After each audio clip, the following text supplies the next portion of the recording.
ప్రముఖ గీత రచయిత కులశేఖర్ హైదరాబాద్ గాంధీ ఆసుపత్రిలో మరణించారు. ఆగస్టు 15, 1971లో సింహాచలంలో జన్మించి జర్నలిస్ట్గా తన ప్రయాణం మొదలుపెట్టిన తర్వాత చిత్రం సినిమాతో ఫిల్మ్ ఇండస్ట్రీకి పరిచయమయ్యారు. అనారోగ్యంతో కొంతకాలంగా బాధపడుతూ నవంబర్ 26 మంగళవారం తుదిశ్వాస విడిచారు. సిరివెన్నెల సీతారామశాస్త్రి వద్ద శిష్యరికం చేసిన కులశేఖర్ తెలుగులో 100కు పైగా సినిమాలకు పాటలు రాశారు.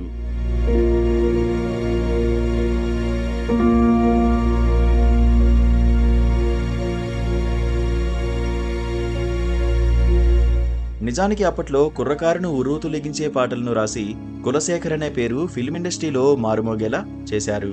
గురువు సిరివెన్నెల శాస్త్రి పేరు నిలబెట్టేలా అదిరిపోయే పాటలు రాసి అందరితో శభాష్ అనిపించుకున్నారు.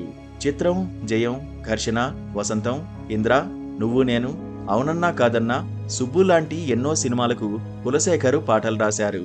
ఆ సినిమాలో స్టోరీ ఎలా ఉన్నా కులశేఖర్ రాసిన పాటలు ఆ సినిమాలను ఓ రేంజ్కి తీసుకెళ్లాయి అనడంలో ఎలాంటి డౌట్ లేదు. ఇక జయం సినిమాలో తను రాసిన రాను రాను అంటూనే పాటతో పాటు చిత్రం సినిమాలోని గాజువాక పిల్ల పాటలు అప్పట్లో సంచలనం సృష్టించాయి. ఇప్పటికీ ఆయన రాసిన పాటలు వినిపిస్తే చాలు మూవీ లవర్స్ చిందేస్తారు. అంతలా ఆయన రాసిన పాటలు ప్రేక్షకుల గుండెల్లో చిరస్థాయిగా నిలిచిపోయాయి.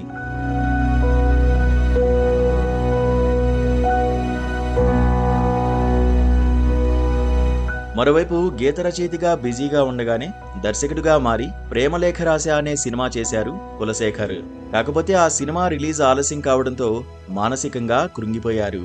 2008లో మెదడు సంబంధిత వ్యాధితో జ్ఞాపక శక్తిని కోల్పోయారు. 2013లో కాకినాడలో బాలా త్రిపుర సుందరి అమ్మవారి శటగోపాన్ని దొంగిలించినందుకు గాను పోలీసులు ఆయన్ను అరెస్ట్ చేశారు. 6 నెలలు జైలు శిక్ష విధించారు. ఆ కేసును విచారించిన పోలీసులు కులశేఖర్ మానసిక స్థితి సరిగా లేదని తెలిపారు. మరోవైపు కుటుంబ సభ్యులు ఎవరూ ఆయన్ను పట్టించుకోరని, ఆర్థికంగా చాలా ఇబ్బందులు ఎదుర్కొన్నారని టాక్.